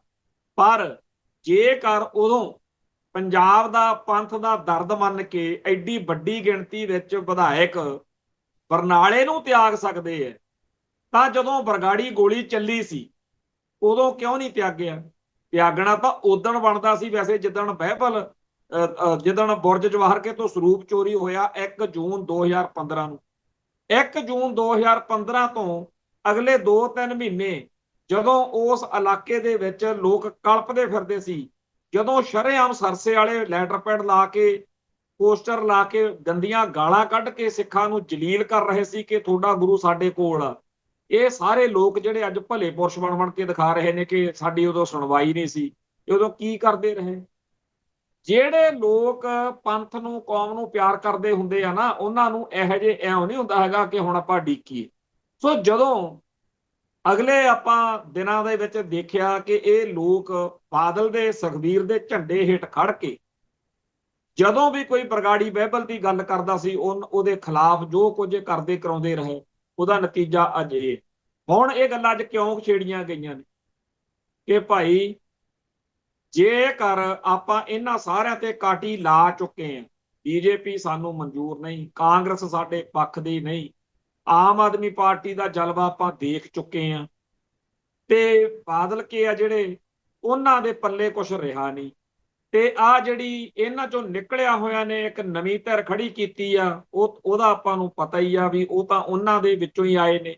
ਇਹ ਦੋਨੇ ਧਿਰਾਂ ਜਿਹੜੀਆਂ ਨੇ ਇਹ ਵੀ ਉਡੀਕ ਰਹੀਆਂ ਨੇ ਕਿ ਕਦੋਂ ਸਾਨੂੰ ਬੀਜੇਪੀ ਵਾਲੇ ਹੱਥ ਫੜਾਉਂਦੇ ਆ, ਫਿਰ ਕਹਿਣਗੇ ਸਿਆਸੀ ਲੋੜ ਆ ਜੀ, ਜੇ ਪੰਜਾਬ ਦੇ ਵਿੱਚ ਕਾਮਯਾਬ ਹੋਣਾ ਤਾਂ ਸਾਨੂੰ ਇਹ ਪਰ ਪੰਥ ਦੀ ਸ਼ਕਤੀ ਹੈ ਜਿਹੜੀ, ਕੀ ਉਹ ਇਹਨਾਂ ਇਸ ਗਧੀ ਗੇੜ ਚੋਂ ਕਦੇ ਨਿਕਲ ਸਕਦੀ ਹੈ? ਬਾਦਲ ਕਿਆਂ ਨੂੰ ਛੱਡ ਕੇ ਨਵਾਂ ਖਸਮ ਕੀਤਾ ਕੀ ਆਮ ਆਦਮੀ ਪਾਰਟੀ ਵਾਲੇ ਕੀਤੇ? ਕੀ ਉਹਨਾਂ ਨੇ ਬਾਹਰੋਂ ਅੰਦਰੋਂ ਜਿਹੜੀ ਆਪਣੀ ਸਪੋਰਟ ਲਈ ਬਾਹਰੋਂ ਸਾਡੇ ਭਰਾਵਾਂ ਨੇ ਕੈਨੇਡਾ ਅਮਰੀਕਾ ਤੇ ਹੋਰਨਾਂ ਮੁਲਕਾਂ ਚੋਂ ਮਣਾ ਮੂੰਹ ਮਾਇਆ ਇਹਨਾਂ ਨੂੰ ਦਿੱਤੀ ਆਮ ਆਦਮੀ ਪਾਰਟੀ ਨੂੰ, ਤੇ ਪੰਜਾਬ ਦੇ ਵਿੱਚ ਹਰ ਪਰਿਵਾਰ ਨੂੰ ਫੋਨ ਬਾਹਰੋਂ ਆਏ ਕਿ ਐਤਕੀ ਆਮ ਆਦਮੀ ਪਾਰਟੀ ਦੀ ਹਮਾਇਤ ਕਰਨੀ ਆ, ਆਪਾਂ ਆਹ ਕਾਰਜ ਕਰਾਵਾਂਗੇ। ਅਗਲਿਆਂ ਨੇ ਆਪਣੇ ਆਪਾਂ ਨੂੰ ਨੈਪਕਿਨ ਪੇਪਰ ਵਾਂਗੂ ਪੰਥ ਨੂੰ ਵਰਤ ਕੇ ਆਹ ਮਾਰਿਆ। ਤੇ ਇਸ ਮਾਹੌਲ ਦੇ ਵਿੱਚ ਜਿਹੜੇ ਸਾਡੀਆਂ ਪੰਥਕ ਦਰਦ ਰੱਖਣ ਵਾਲੀਆਂ ਸਫਾਂ ਜਾਂ ਧਿਰਾਂ ਨੇ, ਕਿਉਂਕਿ ਇੱਕ ਤਾਂ ਗੱਲ ਗਰੰਟੀ ਵਾਲੀ ਆ ਨਾ ਕਿ ਹੋਣਾ ਹਵਾਣਾ ਤਾਂ ਕਿਸੇ ਤੋਂ ਕੁਝ ਨਹੀਂ, ਫਿਰ ਆਪਾਂ ਭਾਈ ਹੁਣ ਤੋਂ ਕਿਉਂ ਨਾ ਮੋਰਚਾ ਮੱਲੀਏ। ਬਾਹਰ ਅੰਦਰ ਜਿਹੜੇ ਤੁਸੀਂ ਬੈਠੇ ਹੋ ਜਿਨ੍ਹਾਂ ਦਾ ਹਜੇ ਖਾਲਿਸਤਾਨ ਵਾਲੇ ਪਾਸੇ ਆਉਣ ਨੂੰ ਜੀ ਨਹੀਂ ਕਰਦਾ, ਜਾਂ ਤੁਸੀਂ ਇਹ ਕਹਿੰਦੇ ਹੋ ਕਿ ਜੀ ਭਾਰਤੀ ਨਿਜ਼ਾਮ ਦੇ ਵਿੱਚ ਵੋਟਾਂ ਵਾਟਾਂ 'ਚ ਵੀ ਖੜਨਾ ਚਾਹੀਦਾ ਤੇ ਖਾਲਿਸਤਾਨ ਦੀ ਵੀ ਗੱਲ ਕਰਦੇ ਰਹਿਣਾ ਚਾਹੀਦਾ, ਫਿਰ ਭਾਈ ਆਪਾਂ ਕੌਮੀ ਤੌਰ ਤੇ ਕਿਉਂ ਨਹੀਂ ਇਸ ਗੱਲ ਤੇ ਆਉਂਦੇ ਕਿ ਚਾਹੇ ਮਾਨ ਵਾਲੀ ਧਿਰ ਆ ਸਿਮਰਨਜੀਤ ਸਿੰਘ ਮਾਨ ਵਾਲੀ, ਤੇ ਚਾਹੇ ਭਾਈ ਅਮਰਤਪਾਲ ਸਿੰਘ ਵਾਲੀ ਧਿਰ ਆ, ਤੇ ਚਾਹੇ ਕੋਈ ਹੋਰ, ਇਹਨਾਂ ਸਾਰੀਆਂ ਧਿਰਾਂ ਨੂੰ ਮਜ਼ਬੂਤ ਕਰੋ। 1 ਸਾਲ ਪਿਆ ਹਜੇ ਅਗਲੀ ਇਲੈਕਸ਼ਨ ਦਾ, ਢਾਂਚੇ ਬਣਾਉਣ ਦਾ ਇਹਨਾਂ ਨੂੰ ਸਪੋਰਟ ਕਰੋ, ਹਮਾਇਤ ਕਰੋ। ਤੇ ਜੇ ਭਾਈ ਸੱਤਾ ਪੰਜਾਬ ਦੇ ਵਿੱਚ ਲੈ ਕੇ ਇਹਨਾਂ ਤੋਂ ਕੁਝ ਤੁਹਾਡਾ ਨਹੀਂ ਵੀ ਸੌਰੂ, ਤਾਂ ਭਾਈ ਤੁਹਾਡਾ ਵਿਗੜੂ ਤਾਂ ਨਹੀਂ। ਜਿਹੜਾ ਕੁਝ ਭਗਵੰਤ ਮਾਨ ਕਰਵਾਈ ਜਾਂਦਾ, ਜਿਹੜਾ ਕੁਝ ਬੇਅੰਤੇ ਬੁੱਚੜ ਵਰਗਾ ਕਰਵਾ ਗਿਆ, ਜਿਹੜਾ ਕੁਝ ਵੱਡਾ ਬਾਦਲ ਕਰਵਾ ਗਿਆ, ਉਹ ਜਿੱਦਣ ਇਹਨਾਂ ਤੋਂ ਖਹਿੜਾ ਛਡਾ ਕੇ ਇੱਕ ਆਪਦਾ ਬਿਠਾਇਆ ਹੋ ਸਕਦਾ ਜੇਕਰ ਕੋਈ ਖਾਲਿਸਤਾਨੀ ਕੋਈ ਪੰਥਦਰ ਦੀ ਮੁੱਖ ਮੰਤਰੀ ਬਣ ਜਾਵੇ, ਸਾਲ 6 ਮਹੀਨੇ ਬਾਅਦ ਹੋ ਸਕਦਾ ਖੜ ਕੇ ਐਲਾਨ ਹੀ ਕਰ ਦੇਵੇ ਕਿ ਭਾਈ ਜਿਹੜੇ ਘੁਮਾਣ ਵਰਗੇ ਕਮਲੇ ਪਿੱਟਦੇ ਆ ਉਹ ਸਹੀ ਕਹਿੰਦੇ ਆ, ਚਾਹੇ ਤੁਸੀਂ ਸਾਨੂੰ ਮੁੱਖ ਮੰਤਰੀ ਬਣਾ ਲਓ, ਅਸੀਂ ਕੌਮ ਲਈ ਪੰਜਾਬ ਲਈ ਇਸ ਸਿਸਟਮ ਦੇ ਵਿੱਚ ਕੱਖ ਨਹੀਂ ਕਰ ਸਕਦੇ। ਮੈਂ ਮੁਕੰਮਲ ਤੌਰ ਤੇ ਖਾਲਿਸਤਾਨ ਦਾ ਹਮਾਇਤੀ ਹਾਂ। ਮੈਨੂੰ ਇਸ ਗੱਲ 'ਚ ਉੱਕਾ ਹੀ ਕੋਈ ਭਰੋਸਾ ਨਹੀਂ ਕਿ ਭਾਰਤੀ ਨਿਜ਼ਾਮ 'ਚ ਕੋਈ member panchayat MLA MP CM TM ਬਣ ਕੇ ਕੁਝ ਕੀਤਾ ਜਾ ਸਕਦਾ। ਪਰ ਸਾਡੇ ਹੀ ਕੁਝ ਭਰਾ ਜਿਹੜੇ ਆ ਉਹ ਕਹਿੰਦੇ ਆ ਕਿ ਯਾਰ ਤੁਸੀਂ ਖਾਲਿਸਤਾਨ ਦਾ ਝੰਡਾ ਚੱਕਤਾ ਤੇ ਬਾਕੀ ਗੱਲਾਂ ਦੇ ਤੁਸੀਂ ਰਾਹ ਹੀ ਬੰਦ ਕਰਤਾ। ਨਹੀਂ ਕਰਦੇ ਭਾਈ ਰਾਹ ਬੰਦ, ਮੈਂ ਤਾਂ ਘੱਟੋ ਘੱਟ ਨਹੀਂ ਕਰਦਾ। ਮੈਂ ਤਾਂ ਕਹਿਣਾ ਹੈਗਾ ਕਿ ਭਾਈ ਜਿਨ੍ਹਾਂ ਨੂੰ ਖਾਲਿਸਤਾਨ ਦਾ ਅਜੇ ਨਹੀਂ ਹੈਗਾ ਉਹਨਾਂ ਕੋਲ ਇੱਕ ਵਕਤ ਆ ਜਾਊਗਾ, ਕਿਉਂਕਿ ਹੋ ਸਕਦਾ ਕਿਸੇ ਵੇਲੇ ਸਾਡੇ ਵੀ ਦਿਮਾਗ 'ਚ ਖਾਲਿਸਤਾਨ ਬਾਰੇ ਇਹੋ ਜਿਹਾ ਵਿਚਾਰ ਨਾ ਹੋਵੇ ਜਿਹੋ ਜਿਹਾ ਅੱਜ ਵਾ। ਉਸ ਟਾਈਮ ਧੰਨਦੇ ਹੋਣਗੇ ਉਹ ਸਿੱਖ ਭਰਾ ਜਿਨ੍ਹਾਂ ਨੇ ਸਾਡੇ ਵਰਗਿਆਂ ਦਾ ਉਹ ਊਲ ਜਲੂਲ ਜਰਿਆ ਹੋਣਾ ਜਦੋਂ ਅਸੀਂ ਭਾਰਤ ਮਾਤਾ ਦੀ ਜੈ ਦੀ ਮਹਾਰਨੀ ਗਾਉਂਦੇ ਹੋਵਾਂਗੇ, ਕਿਉਂਕਿ ਹਰ ਇੱਕ ਗੱਲ ਦਾ ਵਕਤ ਆਉਂਦਾ ਹੋ ਸਕਦਾ ਸਾਡੇ ਵੀ ਆਲੇ ਦੁਆਲੇ 'ਚ ਕੁਝ ਮਿੱਤਰ ਹੋਣ ਜਿਹੜੇ ਕਹਿਣ ਕਿ ਇੱਕ ਵੇਲਾ ਇਹ ਵੀ ਤਿਰੰਗਾ ਝੰਡਾ ਚੜ੍ਹਦਾ ਦੇਖਣ ਨੂੰ 26 ਜਨਵਰੀ ਨੂੰ 15 ਅਗਸਤ ਨੂੰ TV ਮੂਹਰੋਂ ਹਿੱਲਦਾ ਨਹੀਂ ਹੁੰਦਾ ਸੀ। ਪਰ ਜਦੋਂ ਜਾਗੋ ਉਦੋਂ ਹੀ ਸਵੇਰਾ। ਜਿਹੜੀ ਸਾਡੀ ਕੌਮ ਦੇ ਹੋਰ ਭੈਣ ਭਰਾ ਅਜੇ ਖਾਲਿਸਤਾਨ ਵਾਲੇ ਪਾਸੇ ਨਹੀਂ ਆਏ, ਕਦੇ ਨਾ ਕਦੇ ਆ ਜਾਣਗੇ। ਸਾਡੀ ਤਾਂ ਅਰਦਾਸ ਇਹੀ ਆ ਕਿ ਪਹਿਲਾਂ ਵਾਲਾ ਜੋ ਕੁੱਤਖਾਨਾ ਦੇਖ ਕੇ ਸਾਨੂੰ ਅਕਲ ਆਈ ਹੈ ਉਹ ਤੁਹਾਨੂੰ ਨਾ ਦੇਖਣਾ ਪਵੇ, ਨਾ ਕਿਸੇ ਨੂੰ ਦਰਬਾਰ ਸਾਹਿਬ ਤੇ ਹਮਲਾ ਦੇਖਣਾ ਪਵੇ, ਨਾ ਕਿਸੇ ਨੂੰ ਧੀਆਂ ਭੈਣਾਂ ਦੀ ਬੇਪੱਤੀ ਦੇਖਣੀ ਪਵੇ, ਨਾ ਕਿਸੇ ਨੂੰ ਅਕਾਲ ਤਖਤ ਸਾਹਿਬ ਦੇ ਢਾਏ ਜਾਣ ਤੋਂ ਬਾਅਦ ਵਿੱਚ ਜਿਵੇਂ ਦਿੱਲੀ 'ਚ ਕੱਲੇ ਕੱਲੇ ਸਿੱਖ ਨੂੰ ਗੁਰਦੁਆਰਾ ਸਾਹਿਬ ਨੂੰ ਜਾਂ ਸਾਡੇ ਜੋ ਕੁਝ ਹੋਇਆ ਆਪਣੇ ਸਾਹਮਣੇ ਆ ਜੋ ਹੋਏ ਵੀ ਉਹ ਦੁਬਾਰਾ ਨਾ ਹੋਵੇ। ਪਰ ਬਹੁਤ ਸਾਰੇ ਸਾਡੀ ਕੌਮ ਦੇ ਬੰਦੇ ਜਿਹੜੇ ਵਿਚਾਰੇ ਹਕੀਕਤ ਪਸੰਦ ਨਹੀਂ ਹੈਗੇ, ਜਿਹੜੇ ਖਿਆਲੀ ਦੁਨੀਆ 'ਚ ਰਹਿੰਦੇ, ਉਹਨਾਂ ਨੂੰ ਲੱਗਦਾ ਕਿ ਨਹੀਂ ਜੀ ਖਾਲਿਸਤਾਨ ਤਾਂ ਕਦੇ ਬਣਨਾ ਹੀ ਨਹੀਂ ਤੇ ਹਿੰਦੁਸਤਾਨ ਨੇ ਕਦੇ ਟੁੱਟਣਾ ਹੀ ਨਹੀਂ, ਤੇ ਆਪਾਂ ਇਸ ਕਰਕੇ ਇਹ ਖਾਲਿਸਤਾਨੀਆਂ ਦੇ ਉਲਟ ਝੰਡਾ ਗੱਡੀ ਰੱਖੋ। ਭਾਈ ਜੇਕਰ ਸਾਨੂੰ ਮਾੜਾ ਚੰਗਾ ਖਾਲਿਸਤਾਨੀਆਂ ਨੂੰ ਬੋਲ ਕੇ ਦਿਨ ਤੁਹਾਡਾ ਸੌਖਾ ਲੰਘਦਾ ਤਾਂ ਕੋਈ ਗੱਲ ਨਹੀਂ, ਪਰ ਅਸੀਂ ਤੁਹਾਡੀ ਫੇਰ ਵੀ ਖੈਰ ਮੰਗਦੇ ਹਾਂ। ਖਾਲਿਸਤਾਨੀਆਂ ਨੂੰ ਮਾੜਾ ਬੋਲਣ ਵਾਲਿਆਂ ਨੂੰ ਜੇ ਚੰਗਾ ਲੱਗਦਾ ਸਾਨੂੰ 40 ਛੱਡ ਕੇ 4 ਲੱਖ ਗਾਲਾਂ ਕੱਢ ਲਓ, ਪਰ ਕੌਮ ਦਾ ਕੁਝ ਬਣਾ ਦਿਓ। ਅਸੀਂ ਇਹ ਗੱਲ ਫੇਰ ਖੁੱਲ੍ਹ ਦੇ ਕੇ ਰਾਜੀ ਹਾਂ ਕਿ ਜਿਨ੍ਹਾਂ ਨੂੰ ਲੱਗਦਾ ਕਿ 92 'ਚ ਜਾਂ 91 'ਚ ਵੋਟਾਂ ਦਾ ਬਾਈਕਾਟ ਕਰਕੇ ਪਤਾ ਨਹੀਂ ਕੀ ਤੋਪ ਚੱਲ ਜਾਣੀ ਸੀ ਜਦੋਂ ਫਲਾਨਾ ਮੁੱਖ ਮੰਤਰੀ ਬਣ ਜਾਂਦਾ, ਹੁਣ ਮਿਹਨਤ ਕਰ ਲਓ। ਉਹੀ ਪੰਜਾਬ, ਉਹੀ ਬਾਹਰਲੀ ਦੁਨੀਆ ਦਾ ਸਾਰਾ ਜਿਹੜਾ ਸਿੱਖ ਜਗਤ ਆ ਇਕੱਠੇ ਭਾਈ ਹੋ ਕੇ ਮਾਰੋ ਹੰਭਲਾ ਤੇ ਅਗਲੀ ਵਾਰ ਕੋਈ ਆਪਦੇ ਚੋਂ ਮੁੱਖ ਮੰਤਰੀ ਬਣਾ ਲਓ। ਤੇ ਉਸ ਮੁੱਖ ਮੰਤਰੀ ਬਾਰੇ ਫੇਰ ਤੁਹਾਡੇ ਦਿਲ 'ਚ ਇਹ ਵਹਿਮ ਨਹੀਂ ਹੋਣਾ ਚਾਹੀਦਾ ਨਾ ਕਿ ਇਹ ਉਹੋ ਜਿਹਾ ਨਿਕਲੂ ਜਿਹੇ ਜੇ ਉਹ ਨੇ। ਮੈਂ ਸਗੋਂ ਤੇ ਜ਼ਰੂਰ ਇਹ ਬੇਨਤੀ ਫਿਰ ਜਿਹੜੀ ਮੈਂ ਪਹਿਲਾਂ ਕਹੀ ਆ ਗੱਲ ਉਹ ਫਿਰ ਕਹਿਣਾ ਕਿ ਹੋ ਸਕਦਾ ਉਹ ਸਾਡੇ ਧੋਣੇ ਹੀ ਧੋ ਦੇਵੇ। ਕਿਹੜੇ ਧੋਣੇ? ਮੈਨੂੰ ਮੈਨੂੰ ਮੇਰੇ ਦਿਲ ਦੀ ਰੀਝ ਆ ਕਿ ਜਿਹੜਾ 1978 ਤੋਂ ਸਾਡੇ ਸ਼ਹੀਦਾਂ ਨੇ ਖੂਨ ਡੋਲਿਆ ਖਾਲਿਸਤਾਨ ਲਈ, ਬੜੇ ਮੌਕੇ ਆਏ ਹਾੜਕੂ ਯੋਧਿਆਂ ਨੂੰ ਜਦੋਂ ਇਹ ਸੁਨੇਹਾ ਲੱਗ ਗਿਆ ਕਿ ਗੱਲਬਾਤ ਚੱਲੀ, ਬਕਾਇਦਾ ਮਲੋਆ ਕਸ਼ਮ ਧਰ ਤੇ ਇੱਕ ਸੁਬੋਧ ਕਾਂਤ ਸਹਾਇ ਉਹਨੇ ਗੱਲ ਤੋਰੀ, ਕਿਉਂਕਿ ਪਹਿਲਾਂ ਓਵਰਗਰਾਉਂਡ ਫਰੰਟ ਤੇ ਗੱਲ ਚੱਲੀ। ਫਤਿਹਗੜ੍ਹ ਸਾਹਿਬ ਦਾ ਜਿਹੜਾ ਸ਼ਹੀਦੀ ਜੋੜ ਮੇਲਾ 1990 ਦਾ 1990 ਦੇ ਵਿੱਚ ਸਾਰੇ ਪੰਥ ਨੇ ਸਰਦਾਰ ਸਿਮਰਨਜੀਤ ਸਿੰਘ ਮਾਨ ਨੂੰ ਗੱਲਬਾਤ ਦੇ ਅਧਿਕਾਰ ਕੌਮ ਵੱਲੋਂ ਦਿੱਤੇ। ਚੰਦਰ ਸ਼ੇਖਰ ਪੀਪੀ ਸਿੰਘ ਇਹ ਸਾਰਿਆਂ ਦਾ ਉਦੋਂ ਦੇਵੀ ਲਾਲ ਹੁਣਾਂ ਦਾ ਚੰਗਾ ਤਾਪ ਤੇਜ ਸੀ, ਰਾਜ ਸੱਤਾ ਇਹਨਾਂ ਕੋਲ ਸੀ। ਗਏ ਉਹਨਾਂ ਕੋਲੇ ਮਾਨ ਸਾਹਿਬ, ਜੋ ਸਰਿਆ ਬਣਿਆ ਕੀਤਾ, ਕੌਮ ਦੀ ਤਸੱਲੀ ਨਹੀਂ ਹੋਈ। ਉਹ ਅਗਲਾ ਉਹ ਦਿੱਲੀ ਵਾਲਿਆਂ ਨੇ ਸੋਚ ਲਿਆ ਕਿ ਹੁਣ ਅਗਲੀ ਗੱਲ ਜਿਹੜੀ ਆ ਉਹ ਜੁਝਾਰੂ ਸਿੰਘਾਂ ਨਾਲ ਕਰਨੀ ਚਾਹੀਦੀ। ਗੱਲਬਾਤ ਚੱਲੀ, ਹਾੜਕੂ ਧਿਰਾਂ ਨਾਲ ਜਿਹੜੀਆਂ ਮੀਟਿੰਗਾਂ ਹੋਈਆਂ ਉਹਦੇ ਵਿੱਚ ਉਹਨਾਂ ਦਾ ਤਾਂ ਇਹੀ ਸੀਗਾ ਕਿ ਜੀ ਅਸੀਂ ਪੰਜਾਬ ਦੇ ਵਿੱਚ ਵੋਟਾਂ ਕਰਾਉਂਦੇ ਆ, ਕਮਜ਼ੋਰ ਕੈਂਡੀਡੇਟ ਅਸੀਂ ਖੜੇ ਕਰਾਂਗੇ, ਤੁਹਾਡੇ ਪੱਖ ਦੇ ਬੰਦਿਆਂ ਦੀ ਸਰਕਾਰ ਬਣ ਜੂ ਤੇ ਉਹਦੇ ਨਾਲ ਕੇਂਦਰ ਸਰਕਾਰ ਕੋਈ ਡੀਲ ਕਰ ਲੂ, ਤੁਸੀਂ ਉਹਨਾਂ ਦੇ ਮੂਹਰੇ ਸਰੈਂਡਰ ਕਰ ਦਿਓ ਤੇ ਬਸ ਜੀ ਹਟੇ ਮਿੱਟੇ ਗੁੜ ਪਾਂਡੇ। ਉਹ ਗੱਲ ਦੇ ਉੱਤੇ ਹਾੜਕੂ ਧਿਰਾਂ ਦੇ ਅੰਦਰ ਡਿਵੀਜ਼ਨ ਹੋਈ।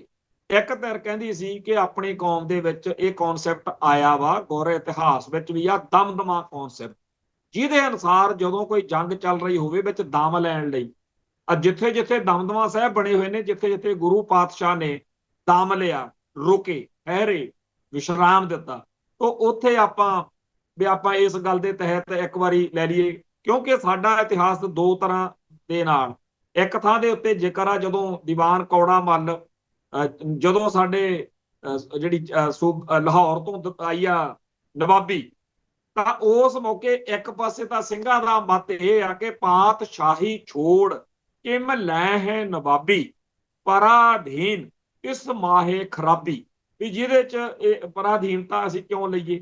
ਪਰ ਦੂਜੇ ਪਾਸੇ ਇਹ ਵੀ ਆ ਕਿ ਨਵਾਬੀ ਫਿਰ ਲਈ ਵੀ ਸੀ, ਨਵਾਬ ਕਪੂਰ ਸਿੰਘ ਨੂੰ ਆਪਾਂ ਨਵਾਬ ਬਣਾਇਆ, ਪਰ ਉਹ ਨਵਾਬ ਇਉਂ ਨਹੀਂ ਸੀ ਜਿਵੇਂ ਹੁਣ ਪੰਜਾਬ ਦਾ ਮੁੱਖ ਮੰਤਰੀ ਦਿੱਲੀ ਦਰਬਾਰ ਦਾ ਤੋਤਾ ਬਣ ਕੇ ਚੱਲਦਾ।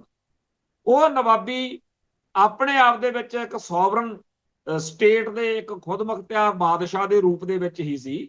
ਉੱਥੇ ਜਦੋਂ ਥੋੜਾ ਵਕਤ ਲੰਘਿਆ ਉਹਨਾਂ ਨੂੰ ਵੀ ਸਮਝ ਲੱਗ ਗਈ ਵੀ ਇਹ ਸਾਡੇ ਤੋਤੇ ਨਹੀਂ ਬਣ ਸਕਦੇ, ਤਾਂ ਉਹ ਖਤਮ ਕਰਤਾ ਸਿਸਟਮ। ਤੋਂ ਜਿਵੇਂ ਉਦੋਂ ਖਾਲਸਾ ਪੰਥ 'ਚ ਦੋ ਗੱਲਾਂ ਨੇ ਕਿ ਨਵਾਬੀ ਦਾ ਜਿਹੜਾ ਵਿਰੋਧ ਕਰਦਿਆਂ ਹੋਇਆਂ ਤਰਕ ਜਾਂ ਦਲੀਲਾਂ ਦਿੱਤੀਆਂ ਗਈਆਂ ਉਹ ਵੀ ਕਮਾਲ ਦੀਆਂ ਸਿਰੇ ਲਾਤੀ ਗਈ, ਤੇ ਜਿਨ੍ਹਾਂ ਨੇ ਨਵਾਬੀ ਦੀ ਹਮਾਇਤ ਵਿੱਚ ਗੱਲਾਂ ਕੀਤੀਆਂ ਉਹਨਾਂ ਨੇ ਵੀ ਆਪਦਾ ਪੱਖ ਬੜਾ ਸੁਚੱਜੇ ਤਰੀਕੇ ਨਾਲ ਰੱਖਿਆ। ਪਰ ਕਦੇ ਕਿਸੇ ਨੇ ਗਦਾਰ ਨਹੀਂ ਕਿਹਾ ਬਈ ਜਿਹੜੇ ਲੋਕ ਤੁਸੀਂ ਨਵਾਬੀ ਕਬੂਲਣ ਦੀਆਂ ਗੱਲਾਂ ਕਰਦੇ ਹੋ ਤੁਸੀਂ ਤਾਂ ਏਜੰਸੀਆਂ ਦੇ ਏਜੰਟ ਹੋ, ਤੁਸੀਂ ਤਾਂ ਗਦਾਰ ਹੋ, ਤੁਸੀਂ ਮਾੜੇ ਹੋ, ਤੁਸੀਂ ਭੈੜੇ ਹੋ, ਇਹ ਗੱਲ ਨਹੀਂ ਕਹੀ। ਨਾ ਕਿਸੇ ਨੇ ਉਹਨਾਂ ਨੂੰ ਮਾੜਾ ਕਿਹਾ ਜਿਹੜੇ ਕਹਿੰਦੇ ਸੀਗੇ ਕਿ ਪਾਤਸ਼ਾਹੀ ਛੋੜ ਕੇ ਮੈਂ ਲੈ ਹੈ ਨਵਾਬੀ। ਦੋਨਾਂ ਪੱਖਾਂ ਦੀ ਦਲੀਲਬਾਜ਼ੀ ਤੋਂ ਜੋ ਉਸ ਮੌਕੇ ਫੈਸਲਾ ਹੋਇਆ ਪੰਥ ਨੇ ਮੰਨ ਲਿਆ। ਅੱਜ ਵੀ ਆਪਾਂ ਨਵਾਬ ਕਪੂਰ ਸਿੰਘ ਕਹਿੰਦੇ। ਫਿਰ ਆ ਗਿਆ ਗੱਲ ਇਹ 1991 ਵਾਲੀ, ਜਦੋਂ ਗੱਲਬਾਤ ਚੱਲੀ ਆ ਸਰਕਾਰੀ ਧਿਰ ਨਾਲ ਤੇ ਇਹਨਾਂ ਦੀ। ਉਸ ਮੌਕੇ ਵੀ ਖਾੜਕੂ ਧਿਰਾਂ ਦੇ ਵਿੱਚ ਇਹ ਦੋ ਤਰ੍ਹਾਂ ਦਾ ਵਿਚਾਰ ਹੈ। ਇੱਕ ਵਿਚਾਰ ਇਹ ਸੀ ਕਿ ਆਪਾਂ ਨੂੰ ਇਹ ਜਿਹੜਾ ਮੰਨ ਲੈਣਾ ਚਾਹੀਦਾ ਜੋ ਮਿਲਦਾ, ਇੱਕ ਵਾਰੀ ਦਮ ਲੈ ਕੇ ਫਿਰ ਅੱਗੇ ਚੱਲ ਪਵਾਂਗੇ। ਤੇ ਦੂਜੇ ਪਾਸੇ ਵਾਲੀ ਜਿਹੜੀ ਗੱਲ ਉਹ ਬਿਲਕੁਲ ਉਲਟ ਸੀਗੀ ਕਿ ਆਪਾਂ ਨੂੰ ਇਲੈਕਸ਼ਨ ਤਾਂ ਕੀ, ਆਪਾਂ ਸੋਚੋ। ਫਿਰ ਉਹਦਾ ਜਵਾਬ ਬੜਾ ਕਮਾਲ ਦਾ ਸੀਗਾ। ਉਹ ਕਈ ਵਾਰ ਮੈਂ ਸੁਣਾਉਣਾ ਹੁੰਦਾ ਗੱਲ ਕਿ ਅਗਲਿਆਂ ਨੇ ਜੁਝਾਰੂ ਯੋਧਿਆਂ ਨੇ ਜਿਹੜਾ ਜਵਾਬ ਲਿਖਿਆ ਨਾ ਕਿ ਜੀ ਸਾਨੂੰ ਤੁਸੀਂ ਕਹਿੰਦੇ ਹੋ ਕਿ ਇਲੈਕਸ਼ਨ ਆ ਰਹੀ ਆ, ਸਰਕਾਰ ਬਣਾ ਲਓ, ਜੇ ਕਰ ਲਓ ਉਹ ਕਰ ਲਓ, ਸਾਨੂੰ ਦੱਸੋ ਇਹ ਨਿਸ਼ਾਨਾ ਅਸੀਂ ਚੁਣਿਆ ਖਾਲਿਸਤਾਨ ਦਾ। ਖਾਲਿਸਤਾਨ ਵੀ ਪ੍ਰਭੂ ਸੱਤਾ ਸੰਪੰਨ ਖਾਲਿਸਤਾਨ ਦਾ ਜਿਹੜਾ ਨਿਸ਼ਾਨਾ ਇਹ 1984 ਤੋਂ ਪਹਿਲਾਂ ਜਦੋਂ ਕੌਮ ਦੇ ਵਿੱਚ ਆਇਆ ਉਦੋਂ ਅਸੀਂ ਤਾਂ ਕਿਸੇ ਜਿਹੜੇ, ਔਰ ਇਹ ਗੱਲ ਸੱਚੀ ਆ, 1990 ਵਿੱਚ ਜਿਹੜੇ ਖਾੜਕੂ ਜਰਨੈਲ ਕੌਮ ਦੇ ਜੁਝਾਰੂ ਜਥੇਬੰਦੀਆਂ ਦੇ ਜਰਨੈਲ ਸੀ ਉਹ 1984 ਤੋਂ ਪਹਿਲਾਂ ਇੰਨੇ ਵੱਡੇ ਕੱਦ ਕਾਠ ਵਾਲੇ ਨਹੀਂ ਸੀ। ਤੇ ਖਾਲਿਸਤਾਨ ਦਾ ਨਿਸ਼ਾਨਾ 1984 ਤੋਂ ਪਹਿਲਾਂ ਦਲ ਖਾਲਸਾ ਨੇ, ਬੱਬਰ ਖਾਲਸਾ ਨੇ ਔਰ ਸੰਤ ਜਰਨੈਲ ਸਿੰਘ ਜੀ ਖਾਲਸਾ ਭਿੰਡਰਾਂ ਵਾਲਿਆਂ ਦਾ ਹਰ ਕਦਮ ਖਾਲਿਸਤਾਨ ਵੱਲ ਜਾਂਦਾ ਸੀ। ਕਹਿੰਦੇ ਭਾਵੇਂ ਉਹ ਇਹ ਸੀ ਕਿ ਜੇ ਦੇਣਗੇ ਤਾਂ ਇਨਕਾਰ ਕੋਈ ਨਹੀਂ, ਆਜ਼ਾਦੀ ਦੀਆਂ ਗੱਲਾਂ ਵੀ ਕਰਦੇ ਰਹੇ। ਇੱਥੋਂ ਤੱਕ ਕਰਕੇ ਉਹਨਾਂ ਨੇ ਸ਼ਰੇਆਮ ਕਿਹਾ ਵੀ ਜੇ ਦਰਬਾਰ ਸਾਹਿਬ ਤੇ ਹਮਲਾ ਹੋ ਗਿਆ ਫਿਰ ਖਾਲਿਸਤਾਨ ਦੀ ਨੀਂਹ ਰੱਖੀ ਜਾਊਗੀ। ਤੋ ਉਹਨਾਂ ਨੇ ਵੀ ਖਾਲਿਸਤਾਨ ਦੀ ਨੀਂਹ ਰੱਖਣ ਵਾਲੇ ਪਾਸੇ ਨੂੰ ਗੱਲ ਤੋਰੀ। ਤੇ ਅਗਲਾ ਕੀ ਹੋਇਆ ਕਿ 1986 ਦੇ ਵਿੱਚ ਖਾਲਿਸਤਾਨ ਦਾ ਐਲਾਨ ਹੋ ਜਾਂਦਾ। ਖਾਲਿਸਤਾਨ ਦਾ ਐਲਾਨ ਕੌਣ ਕਰਦੇ ਆ? ਬਾਬਾ ਮਾਨੋ ਚਾਹਲ ਜੀ ਕਰਦੇ ਆ, ਵਸਣ ਸਿੰਘ ਜਫਰਵਾਲ ਕਰਦੇ ਆ, ਤੇ ਬਾਕੀ ਜਿਹੜੇ ਉਸਮਾਨ ਵਾਲਾ ਹੋਣੀ, ਧੰਨਾ ਸਿੰਘ, ਇਹ ਸਾਰੇ ਸਿੰਗਾਰੇ ਕਰਤਾ ਉੱਥੇ। ਹੁਣ ਖਾਲਿਸਤਾਨ ਦਾ ਐਲਾਨ ਕਰਨ ਤੋਂ ਬਾਅਦ ਖਾਲਿਸਤਾਨੀ ਜਥੇਬੰਦੀਆਂ ਬਣ 1990-91 ਦੇ ਵਿੱਚ ਖਾੜਕੂ ਜਰਨੈਲਾਂ ਦਾ ਇਹ ਕਹਿਣਾ ਸੱਚ ਸੀ ਕਿ ਇਹ ਤਾਂ ਨਿਸ਼ਾਨਾ ਅਸੀਂ ਨਹੀਂ ਚੁਣਿਆ। ਹੁਣ 1984 ਤੋਂ 1991 ਤੱਕ ਲੱਖਾਂ ਲੋਕਾਂ ਨੇ ਖਾਲਿਸਤਾਨ ਦੇ ਨਾਂ ਦੇ ਉੱਤੇ ਕੁਰਬਾਨੀਆਂ ਦਿੱਤੀਆਂ। ਬਥੇਰਿਆਂ ਨੇ ਥਾਣਿਆਂ ਦੇ ਵਿੱਚ ਜ਼ੁਲਮ ਚੱਲਿਆ, ਬਥੇਰੇ ਜੇਲ੍ਹਾਂ 'ਚ ਸੜ ਰਹੇ ਨੇ, ਬਥੇਰੇ ਸ਼ਹੀਦ ਹੋ ਗਏ ਨੇ। ਅੱਜ ਅਸੀਂ ਖਾਲਿਸਤਾਨ ਨੂੰ ਪਿੱਠ ਦੇ ਕੇ ਉਹਨਾਂ ਨੂੰ ਕੀ ਮੂੰਹ ਦਿਖਾਵਾਂਗੇ ਵੀ ਤੁਸੀਂ ਤਾਂ ਸਰੈਂਡਰ ਕਰਤਾ ਜੀ, ਤੁਸੀਂ ਤਾਂ ਜੀ ਮੁੱਖ ਮੰਤਰੀ ਦੀ ਕੁਰਸੀ ਫਲਾਣੇ ਨੂੰ ਦਬਾਉਣ ਲਈ ਸਾਰਾ ਕੁਝ ਹੀ ਛੱਡ ਰਹੇ ਹੋ। ਤੋ ਸਾਡੇ ਲਈ ਇਹ ਮੁਸ਼ਕਲ ਆ। ਤੁਸੀਂ ਜਿਨ੍ਹਾਂ ਨੇ ਇਸ ਪਾਸੇ ਨੂੰ ਵਧਣਾ ਵਧੋ, ਨਹੀਂ ਵਧਣਾ ਨਾ ਵਧੋ, ਸਾਡੇ ਲਈ ਨਾ ਇਹ ਕੰਡੇ ਬੀਜੋ ਕਿ ਤੁਸੀਂ ਸਾਨੂੰ ਕੱਲ ਨੂੰ ਇਤਿਹਾਸ ਵਿੱਚ ਕਲੰਕਿਤ ਕਰੋ। ਸੋ ਜਿਹੜੇ ਬੰਦੇ ਉਸ ਟਾਈਮ ਖਾਲਿਸਤਾਨ ਦੇ ਝੰਡੇ ਦੇ ਹੇਠ ਖੜੇ ਸੀ, ਉਹਨਾਂ 'ਚ ਦੂਜੀ ਧਿਰ ਨੇ ਇਹ ਕਿਹਾ ਕਿ ਆਪਾਂ ਨੂੰ ਇਲੈਕਸ਼ਨ ਲੜਨੀ ਚਾਹੀਦੀ। ਪਰ ਅਖੀਰ ਮੋਟੇ ਤੌਰ ਦੇ ਉੱਤੇ ਜ਼ਿਆਦਾ ਭਾਰੂ ਗੱਲ ਉਹਨਾਂ ਦੀ ਪੈ ਗਈ ਜਿਹੜੇ ਇਲੈਕਸ਼ਨ ਨਹੀਂ ਸੀ ਲੜਨਾ ਚਾਹੁੰਦੇ। ਤੇ ਅੰਤ ਉਹ ਗੱਲ ਜਿਹੜੀ ਆ ਅੱਜ ਇੱਕ ਗੁਨਾਹ ਬਣਾ ਕੇ ਪੇਸ਼ ਕੀਤੀ ਜਾਂਦੀ ਆ। ਜਿਹੜੇ ਵੀ ਬੰਦੇ ਨੇ ਖਾੜਕੂ ਲਹਿਰ ਨੂੰ ਗਾਲਾਂ ਕੱਢਣੀਆਂ ਹੁੰਦੀਆਂ, ਉਹ ਫਿਰ ਕਹਿੰਦੇ ਆ ਆਪ ਕਿਸੇ ਜਹੀ ਨਾ ਤੇ ਗੱਲ ਕਰਨੋਂ ਰਹੀ ਨਾ। ਤਾਂ ਆਪਾਂ ਉਹਨਾਂ, ਇੱਥੇ ਇੱਕ ਸੱਜਣ ਸੀ ਅੱਜ ਕੱਲ ਵੀ ਪੰਥਕ ਸਭਾ ਦੇ ਵਿੱਚ ਸਰਗਰਮਾ, ਉਹਦਾ ਇੱਕ ਇਹ ਸੋਸ਼ਲ ਮੀਡੀਆ ਤੇ ਅਸਲੀ ਤੇ ਨਕਲੀ ਖਾਤੇ ਬਣਾ ਕੇ ਬਹੁਤ ਉਹ ਖਾੜਕੂਆਂ ਦੇ ਖਿਲਾਫ ਭੰਡੀ ਪ੍ਰਚਾਰ ਕਰਦਾ। ਮੈਂ ਉਹਨੂੰ ਮਿਲ ਕੇ ਬਿਠਾ ਕੇ ਪਹਿਲੋਂ ਤਾਂ ਕਾਇਲ ਕੀਤਾ ਵੀ ਮੈਨੂੰ ਪਤਾ ਤੇਰਾ ਸਟਾਈਲ ਆ, ਫੜਿਆ ਜਾਂਦਾ ਹੁੰਦਾ ਬੰਦਾ। ਮੈਂ ਜਿੰਨਾ ਮਰਜ਼ੀ ਲੁੱਕ ਛਿਪ ਕੇ ਗੱਲ ਕਰਾਂ, ਪਤਾ ਤਾਂ ਲੱਗ ਹੀ ਜਾਂਦਾ ਹੁੰਦਾ ਵੀ ਆ ਘਮਾਣ ਦਾ ਸਟਾਈਲ। ਮੈਂ ਉਸ ਬੰਦੇ ਨੂੰ ਇਹ ਬੇਨਤੀ ਕਰਦਾ ਰਿਹਾ ਕਿ ਮੈਂ ਮੰਨਦਾ ਕਿ ਤੁਸੀਂ ਨੌਜਵਾਨ ਮੁੰਡੇ ਹੋ, ਤੁਹਾਡੇ ਕੋਲੇ ਬੜੀ ਸ਼ਕਤੀ ਤੇ ਸਮਰੱਥਾ।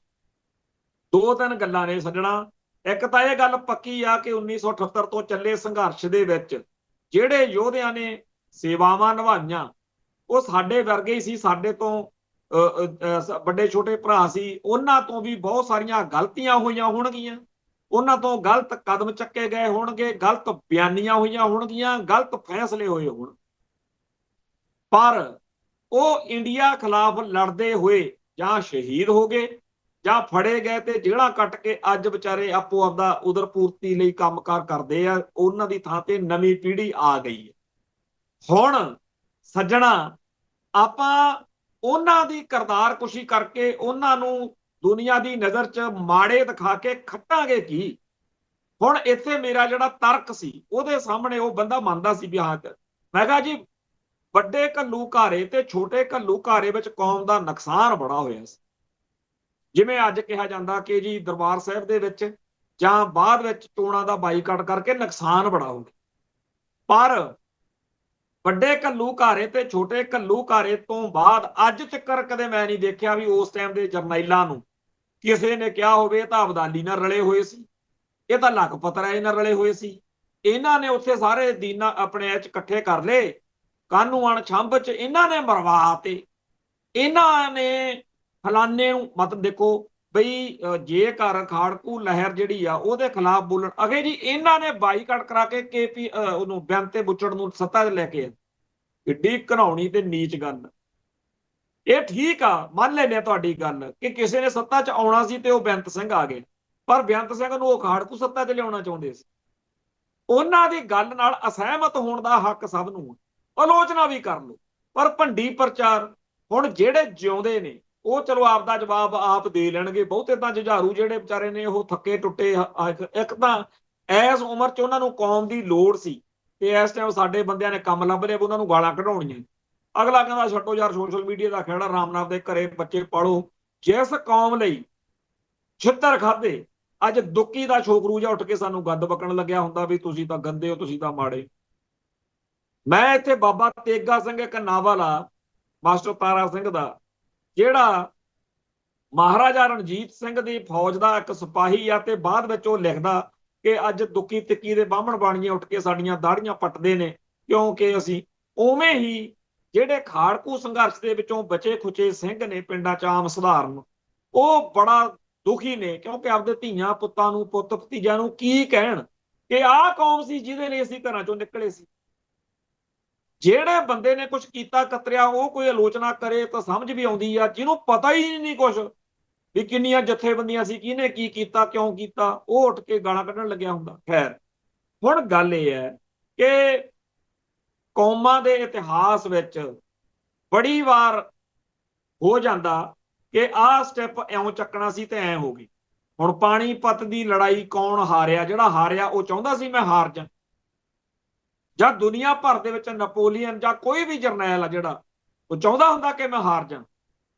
ਤੇ ਜਦੋਂ ਉਸ ਕੌਮ ਦੇ ਬੰਦੇ, ਜਦੋਂ ਕੋਈ ਲੜ ਰਿਹਾ ਹੋਵੇ, ਮਤਲਬ ਅਸੀਂ ਮੈਂ ਸਪੋਰਟਸਮੈਨ ਵੀ ਰਿਹਾ, ਖੇਡਦੇ ਖੂਡਦੇ ਰਹੇ ਹਾਂ, ਕੌਡੀ ਵੀ ਖੇਡੀ ਆ, ਹਾਕੀ ਵੀ ਖੇਡੀ ਹੈ, ਜਦੋਂ ਅਸੀਂ ਜਿਹੜਾ ਮੈਚ ਹਾਰ ਜਾਂਦੇ ਸੀ, ਸਾਡੇ ਜਿਹੜੇ ਸਕੂਲ ਦੇ ਜਾਂ ਸਾਡੇ ਨਾਲ ਦੇ ਸਾਥੀ ਸੀ ਉਹ ਤਾਂ ਸਾਨੂੰ ਉਦੋਂ ਜ਼ਿਆਦਾ ਹੌਸਲਾ ਦਿੰਦੇ ਹੁੰਦੇ ਸੀ ਵੀ ਅਗਲਾ ਮੈਚ ਜਿੱਤਾਂਗੇ। ਤੇ ਇੱਧਰ ਕੰਮ ਹੀ ਹੋਰ ਫੜ ਲਿਆ ਵੀ ਖਾੜਕੂਆਂ ਨੂੰ ਗਾਲਾਂ ਕੱਢੋ। ਉਹ ਅੱਜ ਤਾਂ ਖਾੜਕੂ ਉਹ ਗਨ ਨਹੀਂ ਚੱਕਣ ਜੋਗੇ, ਅੱਜ ਤਾਂ ਵਿਚਾਰੇ ਆਰਾਮ ਨਾਲ ਘਰਾਂ 'ਚ ਬੈਠੇ ਆ, ਸਟੇਟ ਨੇ ਉਹਨਾਂ ਨੂੰ ਹੰਭਾ। ਪਰ ਆਪਾਂ ਕਰ ਕੀ ਰਹੇ ਹਾਂ? ਆਪਾਂ ਪਹਿਲੋਂ ਵਾਲੇ ਹੋਏ ਸਿੰਘਾਂ ਦਾ ਓਡਾ ਆਪਾਂ ਕੰਮ ਕੜਾ ਤਾਂ ਨਹੀਂ ਕਰ ਸਕਦੇ, ਪਰ ਆਪਾਂ ਉਹਨਾਂ ਨੂੰ ਲੋਕਾਂ ਦੀ ਨਜ਼ਰ 'ਚ ਮਾਰ ਕੇ ਇਤਿਹਾਸ ਵਿੱਚ ਅੱਜ ਤੋਂ 100 ਸਾਲ ਬਾਅਦ ਆਹ ਸਾਰੀਆਂ ਗੱਲਾਂ ਜਿਹੜੀਆਂ ਅੱਜ ਕੀਤੀਆਂ ਜਾ ਰਹੀਆਂ ਨੇ ਇਤਿਹਾਸ ਵਿੱਚ ਲੈ ਬੈਠਣਗੀਆਂ।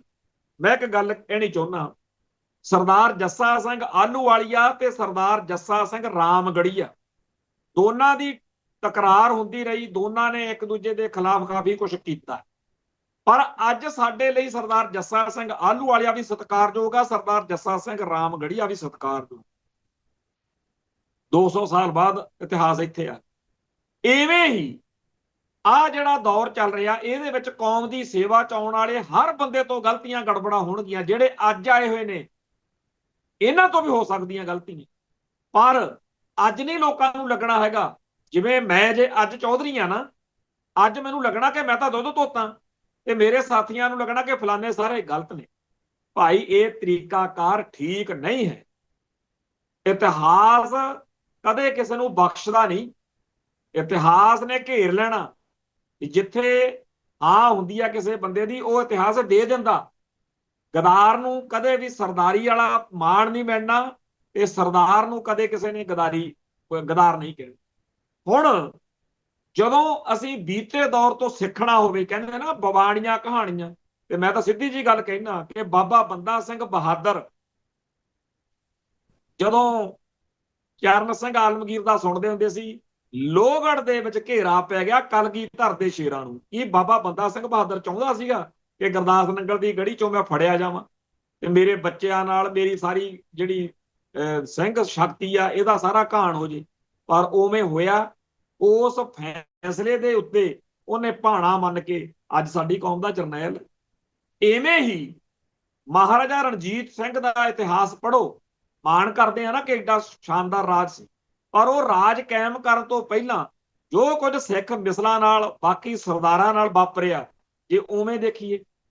ਸੋ ਕੌਮਾਂ ਦੇ ਇਤਿਹਾਸ ਨੂੰ ਭਵਿੱਖ ਦੇ ਨਜ਼ਰੀਏ ਤੋਂ ਦੇਖੋ। ਅੱਜ ਦਾ ਜਿਹੜੀਆਂ ਗੱਲਾਂ ਅੱਜ ਕਰ ਰਹੇ ਆ, ਇਹਨੇ ਗਾਂ ਸਾਡੇ ਲਈ ਗਲਤ ਧਾਰਨਾਵਾਂ ਪੈਦਾ ਕਰ ਦੇਣੀਆਂ, ਫਿਰ ਆਪਾਂ ਆਪਣੇ ਬੱਚਿਆਂ ਦੇ ਸਾਹਮਣੇ ਸ਼ਰਮਸ਼ਾਰ ਹੋਵਾਂਗੇ। ਇਸ ਕਰਕੇ ਮੈਂ ਹੱਥ ਬੰਨ੍ਹ ਕੇ ਬੇਨਤੀ ਕਰਦਾ ਕਿ ਖਾੜਕੂ ਲਹਿਰ ਤਾਂ ਲੰਘ ਗਈ। ਅੱਜ ਵਾਲੇ ਜਿਹੜੇ ਅੱਜ ਦੇ ਸਮੇਂ 'ਚ ਨੇ ਉਹ ਕੋਈ ਉਹਦਾ ਕੌਮ ਸਾਥ ਦੇਵੇ। 1984 ਤੋਂ ਬਾਅਦ ਖਾੜਕੂ ਸੰਘਰਸ਼ ਨੂੰ ਪੰਜਾਬ ਨੇ, ਪੂਰਾ ਪੰਥ ਨੇ, ਦੁਨੀਆ ਭਰ ਨੇ ਸਪੋਰਟ ਕੀਤੀ ਸੀ। ਜੋ ਸਮੇਂ ਦੀ ਲੋੜ ਸੀ ਉਹ ਬੀਤ ਗਿਆ। ਅੱਜ ਓਵਰਗਰਾਊਂਡ ਡੈਮੋਕ੍ਰੈਟਿਕ ਫਰੰਟ ਦੇ ਉੱਤੇ ਕਹਿੰਦੇ ਹੋ ਜੀ ਵੀ ਐਦਾਂ ਹੋਣਾ ਚਾਹੀਦਾ, ਤੇ ਜਿਹੜੇ ਅੱਜ ਸਰਕਾਰ ਨੇ ਉਹਨੂੰ ਤਾਂ ਸਾਥ ਦੇ ਦਿਓ। ਐਵੇਂ ਹੀ ਆ ਕੇਜਰੀਵਾਲ ਦੇ ਮਗਰ ਲੱਗ ਕੇ ਵੀ ਉਹ ਐਂ ਕਰਾ ਦੋ। ਭਾਈ ਸ਼ਾਇਦ ਆ ਜੇ ਜਿੱਤੇ ਜਿਹੜੇ ਨਵੇਂ ਡੈਮੋਕ੍ਰੈਟਿਕ ਫਰੰਟ ਦੇ ਉੱਤੇ ਆਏ ਨੇ, ਨਾਲੇ ਉਹ ਕਹਿੰਦੇ ਅਸੀਂ ਸੰਤ ਭਿੰਡਰਾਂ ਵਾਲਿਆਂ ਦੇ ਵਾਰਸ ਆ, ਨਾਲੇ ਉਹ ਕਹਿੰਦੇ ਅਸੀਂ ਖਾਲਿਸਤਾਨ ਦੇ ਵਾਰਸ ਆ, ਉਹਨਾਂ ਨੂੰ ਜਿਤਾ ਲਓ। ਜਿੱਤਣ ਤੋਂ ਬਾਅਦ ਹੋ ਸਕਦਾ ਉਹ ਐਲਾਨੀਆ ਤੌਰ ਤੇ ਅਸੈਂਬਲੀ 'ਚ ਖੜ ਕੇ ਕਹਿ ਦੇਣ ਕਿ ਇਸ ਸਿਸਟਮ ਤੋਂ ਕੋਈ ਆਸ ਨਾ ਰੱਖੋ, ਕੋਈ ਆਸ ਨਾ ਰੱਖੋ। ਸੋ ਮੈਂ ਬਾਰ-ਬਾਰ ਇਹ ਬੇਨਤੀ ਕਰਦਾ ਕਿ ਆਪਦੀ ਦਾੜੀ ਨਾ ਆਮ ਆਦਮੀ ਪਾਰਟੀ ਦੇ ਹੱਥ 'ਚ ਦਈਏ, ਨਾ ਬਾਦਲ ਕਿਆਂ ਦੇ, ਨਾ ਕਾਂਗਰਸ ਦੇ, ਨਾ ਭਾਜਪਾ ਦੇ। ਭਾਈ ਆਪਦੇ ਬੰਦਿਆਂ ਨੂੰ ਜਿਤਾ ਲਓ, ਪਰ ਇਹਦੇ ਲਈ ਜੇ ਉਦਣ ਇੱਕ ਦਿਨ ਪਹਿਲਾਂ ਕਵਾਂਗੇ ਫੇਰ ਨਹੀਂ ਗੱਲ ਬਣਨੀ। ਹੁਣ ਤੋਂ ਸੋਚੋ। ਹੁਣ ਤਰਨਤਾਰਨ ਦੀ ਇਲੈਕਸ਼ਨ ਆ ਰਹੀ ਹੈ, ਇੱਥੇ ਭਾਈ ਸੰਦੀਪ ਸਿੰਘ ਸੰਨੀ ਦਾ ਚਰਚਾ ਵੀ ਉਹਨੂੰ ਇਲੈਕਸ਼ਨ ਲੜਾਈ ਜਾਣੀ। ਅਸੀਂ ਆਪ ਕਹਿੰਦੇ ਆ ਕਿ ਹਾਂ ਭਾਈ ਉਹ ਲੜੇ ਤੇ ਜਿੱਤੇ, ਪਰ ਜੇ ਹੁਣ ਮੌਕੇ ਦੀ ਸਰਕਾਰ ਆ ਜਿਹੜੀ ਆਮ ਆਦਮੀ ਪਾਰਟੀ ਦੀ, ਉਹ ਚਾਹੂਗੀ ਕਿ ਅਸੀਂ ਆਪਦਾ ਟਰੈਕ ਰਿਕਾਰਡ, ਕਿਉਂਕਿ ਜਿਹੜੀ ਸੱਤਾ 'ਚ ਹੁੰਦੀ ਆ ਨਾ ਸਰਕਾਰ, ਉਹ ਚਾਹੁੰਦੀ ਹੁੰਦੀ ਹੈ ਵੀ ਅਸੀਂ ਜਿੱਤੀਏ।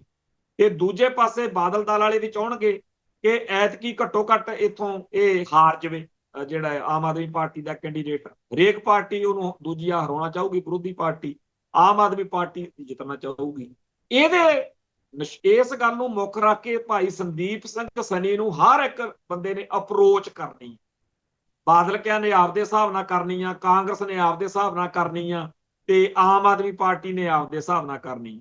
ਪਰ ਪੰਥ ਨੂੰ ਡਟ ਕੇ ਉਹਦੇ ਮਗਰ ਖੜਨਾ ਚਾਹੀਦਾ, ਉਹਨੂੰ ਜਿਤਾਉਣਾ ਚਾਹੀਦਾ। ਤੇ ਇਸ ਗੱਲ ਤੋਂ ਹੀ ਅਗਲੀ ਇਲੈਕਸ਼ਨ ਬਣੂ ਕਿ ਭਾਈ ਜਿਵੇਂ ਭਾਈ ਅਮਰਤਪਾਲ ਸਿੰਘ ਤੇ ਸਰਬਜੀਤ ਜਿਤਾਏ ਨੇ, ਉਵੇਂ ਬਾਕੀ ਸਾਰੀਆਂ ਸੀਟਾਂ ਤੇ MLA MP ਪੰਥਕ ਜਾਂ ਖਾਲਿਸਤਾਨੀ ਬਣਾਉਣੇ। ਜੇਕਰ ਅਸੀਂ ਇਹ ਗੱਲ ਅੱਜ ਕਹਿ ਰਹੇ ਕਿ ਸਾਰੀਆਂ ਸੀਟਾਂ ਤੇ ਪੰਥਕ ਤੇ ਖਾਲਿਸਤਾਨੀ ਜਿੱਤਣੇ ਚਾਹੀਦੇ, ਤਾਂ ਕੀ ਮਾੜਾ ਕਹਿ ਰਹੇ ਹਾਂ। ਅਸੀਂ ਖਾਲਿਸਤਾਨ ਦੇ ਹਮੈਤੀ ਹਾਂ, ਅਸੀਂ ਉਹ ਤੋਂ 1 ਇੰਚ ਇੱਧਰ ਉੱਧਰ ਨਹੀਂ ਹੋਣਾ। ਪਰ ਜੇਕਰ ਕੋਈ ਬੰਦਿਆਂ ਦਾ ਅਜੇ ਕੋਈ ਹੋਰ ਤਰੀਕਾਕਾਰ ਹੈਗਾ, ਅਸੀਂ ਉਹਦੇ ਖਿਲਾਫ ਨਹੀਂ, ਕਿਉਂਕਿ ਆਪਦੀ ਸ਼ਕਤੀ ਵਧਾਉਣ ਲਈ ਕਈ ਵਾਰ 2 ਕਦਮ ਅੱਗੇ ਜਾ ਕੇ 1 ਕਦਮ ਪਿੱਛੇ, ਕਈ ਵਾਰੀ 4 ਕਦਮ ਜਾ ਕੇ 2 ਕਦਮ ਪਿੱਛੇ ਹੋਣਾ ਪੈਣਾ। ਸਟ੍ਰੈਟਜੀ ਦੇ ਪੱਧਰ ਦੇ ਉੱਤੇ ਅਗਲੀ ਖੇਡ ਵੱਡੀ ਕਰਨ ਦੇ ਲਈ ਆਓ ਮੋਰਚੇ ਮੱਲੀਏ, ਤਾਂ ਕਿ ਖਾਲਿਸਤਾਨ ਦੇ ਨਿਸ਼ਾਨੇ ਪ੍ਰਤੀ ਆਪਦੀ ਦ੍ਰਿੜਤਾ ਵਾਲਾ ਇੱਕ ਹੋਰ ਨੌਜਵਾਨ ਵਰਗ ਤਿਆਰ ਹੋ ਸਕੇ। ਇੱਥੇ ਸਮਾਪਤੀ ਕਰਦੇ ਹਾਂ ਜੀ, ਫੇਰ ਮਿਲਾਂਗੇ। ਨਾਨਕ ਨਾਮ ਚੜ੍ਹਦੀ ਕਲਾ, ਤੇਰੇ ਭਾਣੇ ਸਰਬੱਤ ਦਾ ਭਲਾ। ਵਾਹਿਗੁਰੂ ਜੀ ਕਾ ਖਾਲਸਾ, ਵਾਹਿਗੁਰੂ ਜੀ ਕੀ